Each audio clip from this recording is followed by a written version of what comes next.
सुप्रभात। मैं जगेंद्र हूँ। आज हम जिस धार्मिक विषय पर चर्चा कर रहे हैं वह है वत्सासुर का वध। वत्सासुर का वध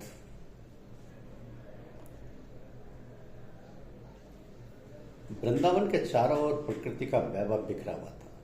तरह तरह के फल और फूलों के वृक्ष थे। स्थान स्थान पर सुंदर कुंज थे। भांति भांति के पक्षी अपने मधुर कंठ स्वरों से वातावरण को गुंजित कर रहे थे। एक ओर गोवर्धन पर्वत था और दूसरी ओर यमुना कलकल करती बह रही थी। तो श्री कृष्ण प्रतिदिन ग्वाल वालों के साथ गायों को चराते और आपस में तरह तरह के खेल खेला करते थे। पूरे दिन वन में ही रहते थे, गायों को चराते और आपस में तरह तरह के खेल खेला करते थे। संध्या होने पर गायों के साथ पुनः घर लौटते थे। दिन भर का सूनापन उनके आने पर समाप्त हो जाता था और बस्ती में आनंद का सागर उमड़ पड़ता था। तो दोपहर के पूर्व का समय था। श्री कृष्ण कदम्ब के वृक्ष के नीचे ग्वाल वालों के साथ खेल रहे थे। चारों ओर सन्नाटा था। सहसा श्री कृष्ण की दृष्टि सामने चढ़ते हुए बछड़ों की ओर गई। उन बछड़ों के मध्य वे एक अद्भुत बछड़े को देखकर चौंक उठे। दरअसल वो कोई बछड़ा नहीं था, वह एक दैत्य था जो बछड़े का रूप धारण करके बछड़ों में जा मिला था। वो श्री कृष्ण को हानि पहुंचाने के लिए अवसर की प्रतीक्षा में था। उसने गाय के बछड़े का रूप धारण किया था, इसलिए लोग उसे वत्सासुर कहते थे। तो श्री कृष्ण ने वत्सासुर को देखते ही पहचान लिया। जो बिना नेत्रों के संपूर्ण भूमंडल को देखता है, उससे वत्सासुर अपने को कैसे छिपा सकता था। तो श्री कृष्ण वत्सासुर को पहचानते ही उसकी ओर अकेले ही चल पड़े। उन्होंने उसके पास पहुंचकर उसकी गर्दन पकड़ ली। उन्होंने उसके पेट में इतनी जोर से घुसा मारा कि उसकी जिह्वा निकल आई। तो अपने असली रूप में प्रकट होकर धरती पर गिर पड़ा और बेदम हो गया।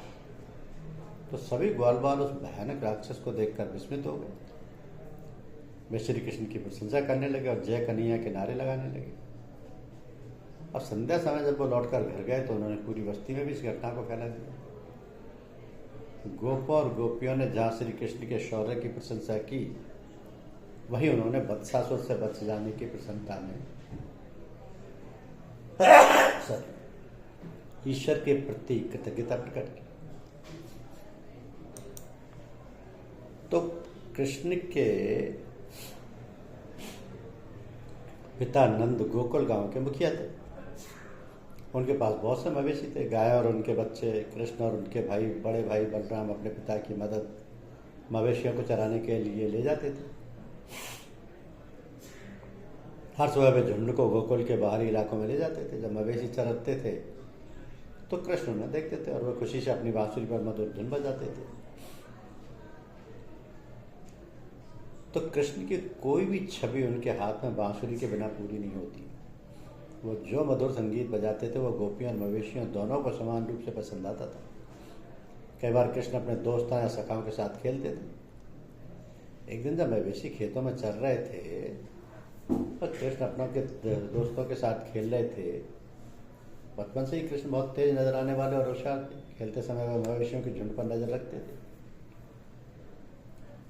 तो अचानक उन्होंने झुंड में एक नया बछड़ा देखा। उन्हें शक हुआ और उन्होंने अपने बड़े भाई बलराम को बुलाया। उन्होंने कहा, दाऊ, क्या आप जानते हैं कि कृष्ण अक्सर गायों के झुंड में एक नया बछड़ा रखते थे। अपने बड़े भाई को दाऊ कहकर बुलाते थे। इसलिए कृष्ण ने बलराम से पूछा कि दाऊ, क्या आप मवेशियों के बीच नए बछड़े को देखते हैं? क्या यह अलग और बल्कि यह परिचित नहीं लग रहा? तो बलराम ने भी एक नया बछड़ा देखा और सहमति व्यक्त की कि वास्तव में यह बाकी झुंड की तुलना में अलग था। दोनों भाई चिंतित थे। ये बछड़ा कोई और नहीं बल्कि वत्सासुर था, जिसे कंस ने कृष्ण को मारने के लिए भेजा था। अब वत्सासुर ने बछड़े का रूप धारण किया था और चुपचाप उस झुंड में शामिल होने की कोशिश कर रहा था, जिसकी देखभाल दोनों भाई कर रहे थे। उसे लगा कि मवेशियों के झुंड में कोई उसे नहीं देखेगा, लेकिन कृष्ण की तेज निगाहों और बुद्धि से कुछ भी ना बच सका।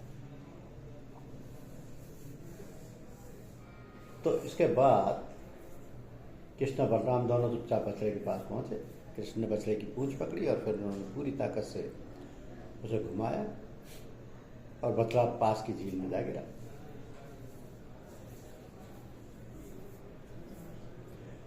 अंत में उन्होंने पूरी ताकत से फेंक दिया। तो कृष्ण ने इस तरह वत्सासुर को झील में फेंक दिया। कौन जानता, शायद कृष्ण के इस कृत्य ने किसी खेल को प्रेरित किया। वैसे ही राक्षस वत्सासुर पानी में गिरा, उसने अपनी असली रूप ले लिया। इसके बाद एक तेज चीख के साथ वह झील में गिर गया, डूब गया, मर गया। तो वत्सासुर जो है,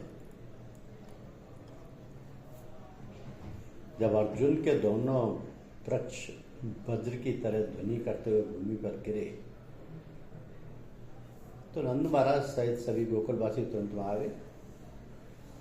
यह देखकर बहुत आश्चर्यचकित हुए कि दोनों विशाल वृक्ष अचानक कैसे गिर गए, क्योंकि वे गिरने का कोई कारण नहीं समझ पाए, इसलिए वो उलझन में पड़ गए।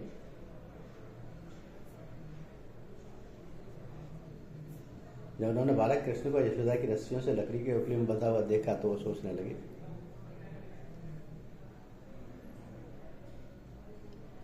ये बकासुर का है।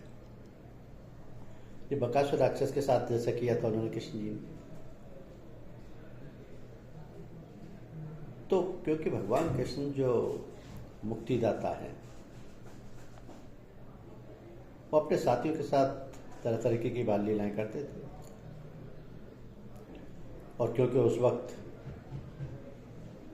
कंस जो वहां का राजा था, वो अपने एक ना एक राक्षस को भेज करके कृष्ण जी को मारने की प्लानिंग करता रहता था।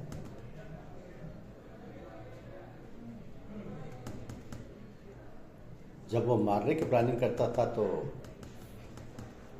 ऐसे राक्षसों को चुनता था जो अपने रूप बदल सकें, अपना वेश बदल सकें। और वो राक्षस कृष्ण की नजर से बच नहीं पाते थे,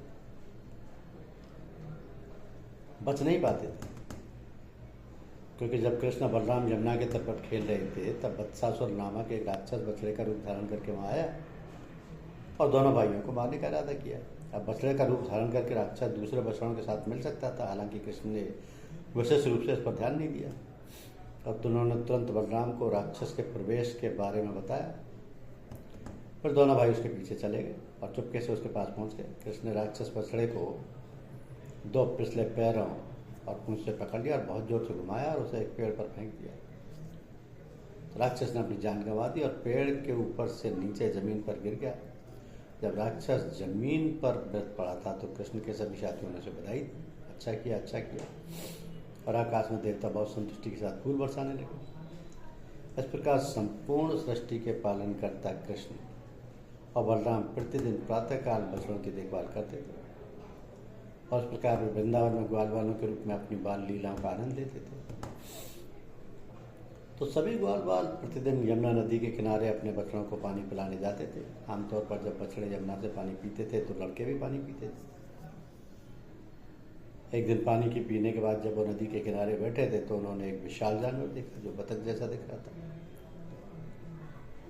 और एक पहाड़ जितना बड़ा था जिसका शीर्ष वज्र के समान था। जब उन्होंने उस असामान्य जानवर को देखा तो वो उससे डर गए। उसका नाम बकासुर था। तो बकासुर, वत्सासुर, इस तरीके के राक्षसों का भगवान श्री कृष्ण ने वध किया ही। भगवान की लीलाएं अद्भुत है, क्योंकि जब वो किसी भी राक्षस का वध करते थे तो उनके ग्वाल वाले उनके साथ होते थे। उनके ग्वाल वाले उनके साथ होते थे और वो ये देख करके कि श्री कृष्ण जी ने इसका वध कर दिया है या इनका राक्षस का अंत कर दिया है, अत्यंत प्रसन्न होते थे। उन्हीं के द्वारा गोपियों को और गांव को समाचार पहुंचता था कि आज श्री कृष्ण जी ने ये किया।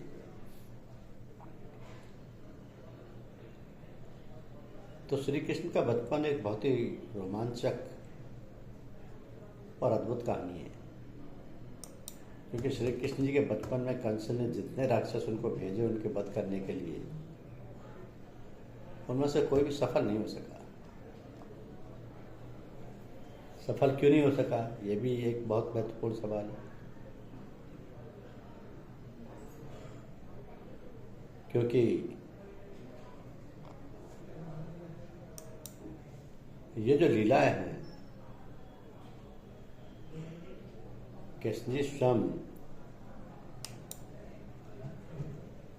मनुष्य रूप में कर रहे हैं, जबकि वह साक्षात ईश्वर। तो उसको समझना आम आदमी के लिए या ग्वाल वालों के लिए बहुत मुश्किल था। मुश्किल इसलिए भी था कि ये लीलाएं प्रभु किसी को भी बिना बताए करते थे। हालांकि उन्हें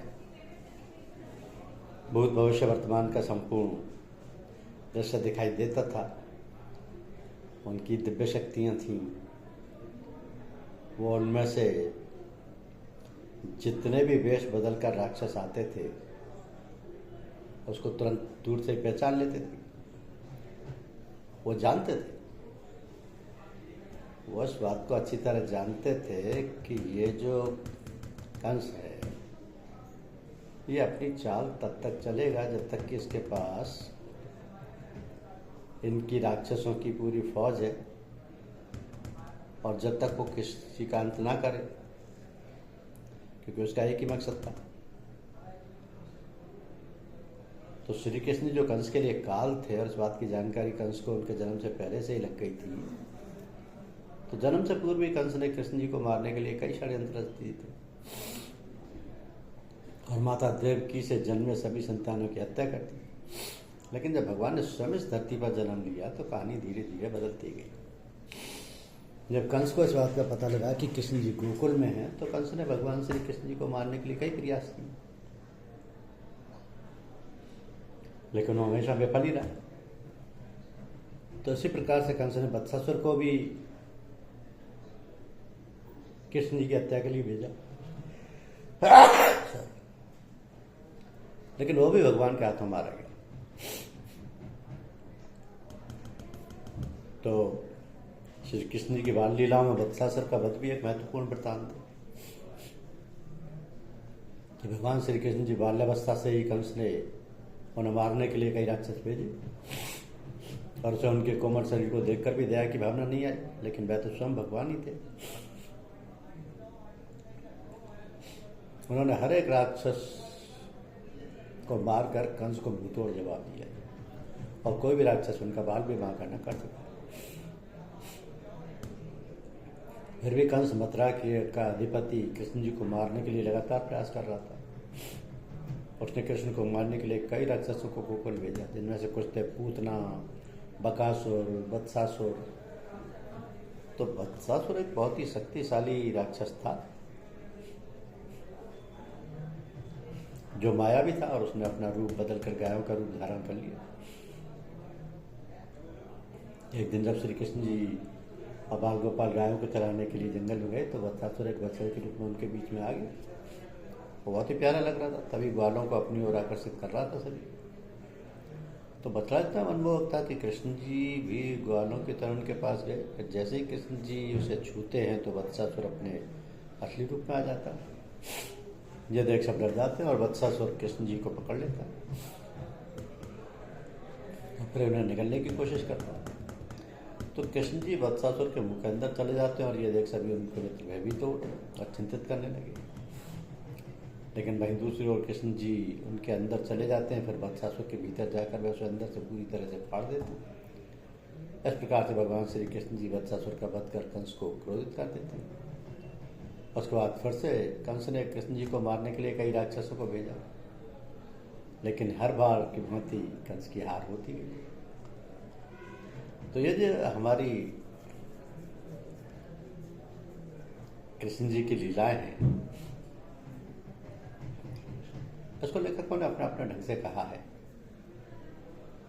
लेकिन इन राक्षसों का होना सत्य है, क्योंकि कंस ने उस वक्त श्री कृष्ण जी को मार के सारे प्रयास किए, लेकिन वो सफल ना हो सके। और कृष्ण जी ने वत्सासुर का भी वध किया। धन्यवाद।